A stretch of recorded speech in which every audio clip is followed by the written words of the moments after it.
Assalamualaikum warahmatullahi wabarakatuh.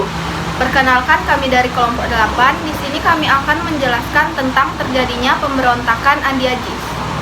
Insinyur Soekarno pernah berkata, "Perjuanganku lebih mudah karena melawan penjajah. Namun perjuangan kalian akan lebih sulit karena melawan bangsa sendiri." Setelah dipikir-pikir, kata-kata dari Bung Karno itu ada benarnya juga. Bahkan kata-katanya masih relevan sampai saat ini. Buktinya masyarakat Indonesia masih sering berselisih dengan saudara sebangsanya, mulai dari hal yang remeh sampai masalah sensitif. Bukan cuma kejadian yang baru-baru, namun kejadian beberapa tahun setelah Indonesia merdeka, perkataan Bung Karno langsung terbukti benarnya. Bisa dilihat dari banyaknya peristiwa pemberontakan yang mengancam nilai persatuan. Misalnya saja seperti yang akan kami bahas pada video kali ini, yaitu pemberontakan Andi Aziz. Jadi, untuk video kali ini, materi yang akan kita bahas itu ada 6. Yang pertama, latar belakang. Yang kedua, bagaimana kronologi dari pemberontakan. Yang ketiga, apa akhir dari pemberontakan. Yang keempat, siapa saja tokoh yang terlibat dalam pemberontakan tersebut. Yang kelima, apa tujuan dilakukan pemberontakan tersebut. Dan yang keenam, bagaimana kesimpulan dan hikmah yang dapat diambil dari pemberontakan tersebut. Setelah Indonesia merdeka, kehidupan di tanah air tak langsung damai. Malahan muncul berbagai pemberontakan-pemberontakan di beberapa daerah. Salah satunya terjadi pemberontakan Andi Aziz di Makassar. Memang apa latar belakang dari terjadinya pemberontakan Andi Aziz ini? Pemberontakan Andi Aziz di Makassar terjadi pada 5 April 1950. Nama pemberontakan Andi Aziz diambil dari nama pemimpin pemberontakan ini, yaitu Kapten Andi Aziz, yaitu seorang mantan perwira tentara Hindia Belanda atau KNIL. Sebenarnya dia sudah bergabung dengan Angkatan Perang Republik Indonesia Serikat atau APRIS, akan tetapi Andi Aziz menolak masuknya pasukan APRIS yang berasal dari TNI ke Makassar.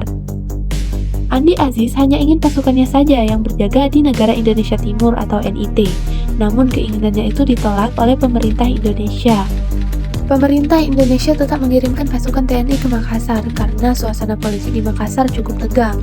Kesatuan TNI atau APRIS sendiri dipimpin oleh Mayor Henry Worang dengan diangkut oleh 2 buah kapal.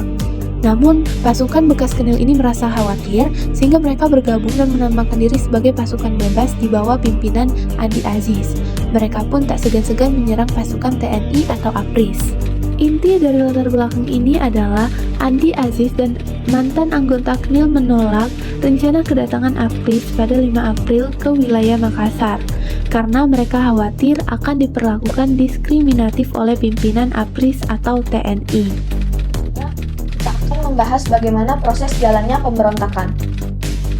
Di tanggal 4 April tahun 1950, Andi Aziz yang dipanggil oleh Somokil, Jaksa Agung dari negara Indonesia Timur, mulai membahas mengenai kedatangan Batalion Worang ke Makassar. Pada pertemuan tersebut, sudah ada beberapa mantan KNIL yang menunggu dan menyatakan siap bertempur jika Batalion Worang mendarat di Makassar. Maka, tepat di jam 5 pagi, di tanggal 5 April tahun 1950, Andi Aziz dan pasukannya menyerang perumahan perwira TNI, menahan beberapa perwira TNI dan polisi, serta melawan Letkol Ahmad Yunus Mokoginta selaku pejabat Panglima Teritorium Indonesia Timur.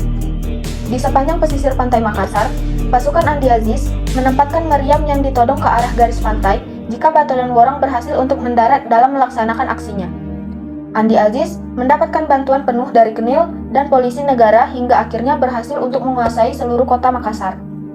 Untuk mencegah kehadiran Batalion Worang, Andi Aziz segera mendesak Mokoginta untuk memerintahkan kepada kapal-kapal yang mengangkut Batalion Worang untuk tidak melakukan pendaratan. Akibat dari situasi genting tersebut, akhirnya kapal-kapal yang mengangkut Batalion Worang memutuskan untuk berbalik arah ke Balikpapan. Selanjutnya, kita akan melihat bagian dari akhir peristiwa Andi Aziz.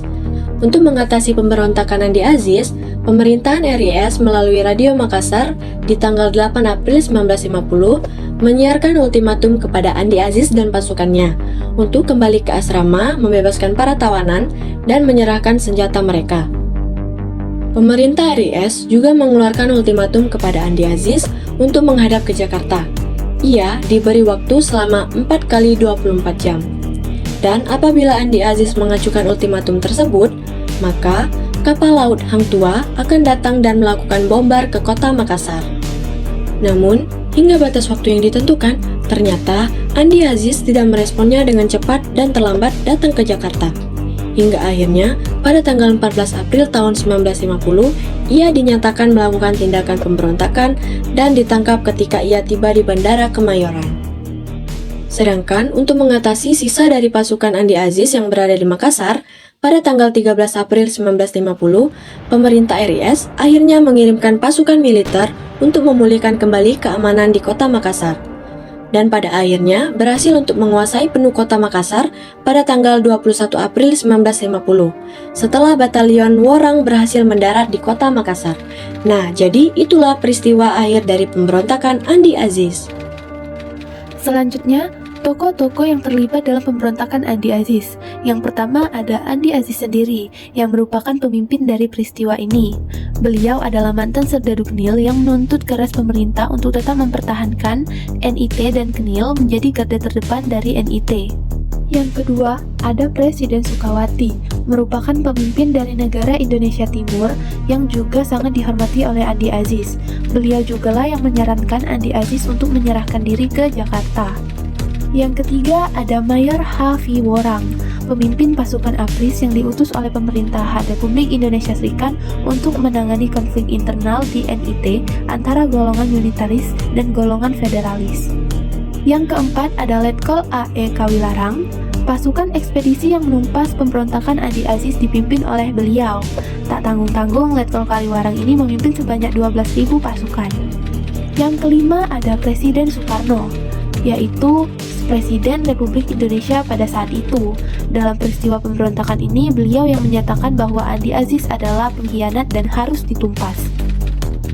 Yang keenam ada Kapten Udara Wirya Dinata, yang merupakan anggota pemimpin dari pasukan udara guna memberantas pemberontakan Andi Aziz. Yang ketujuh ada Kolonel Soeharto, yaitu pemimpin dari Brigade 10 Garuda yang juga ikut andil dalam menuntaskan pemberontakan Andi Aziz. Dari latar belakang tadi, dapat kita simpulkan apa tujuan dari pemberontakan tersebut. Yang pertama, menuntut bahwa keamanan negara Indonesia Timur hanya akan menjadi tanggung jawab pasukan bekas anggota Knil saja. Yang kedua, menolak masuknya TNI sebagai bagian dari APRIS. Yang ketiga, mempertahankan adanya negara Indonesia Timur.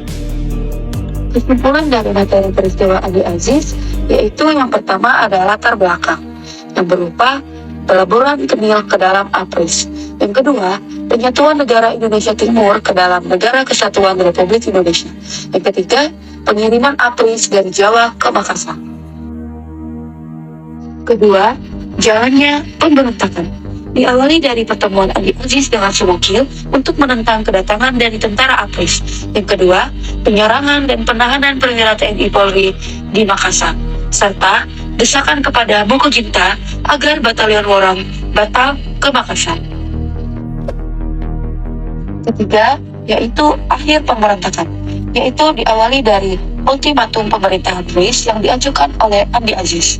Yang kedua, penangkapan Andi Aziz di Jakarta, hingga tindakan militer yang mengirim pasukan APRIS ke Makassar yang berakhir dengan penguasaan kembali kota Makassar oleh batalion Worang. Nah, seorang Andi Aziz patut kita jadikan sebagai bahan pembelajaran bahwa kita selama hidup di dunia ini jangan terlalu percaya dengan apa yang orang lain katakan. Percayalah pada hati nurani, jangan terlalu percaya pada orang lain. Karena belum tentu orang lain itu bisa mengajak kita ke jalan yang benar dan mungkin malah mengajak kita untuk berbuat yang salah.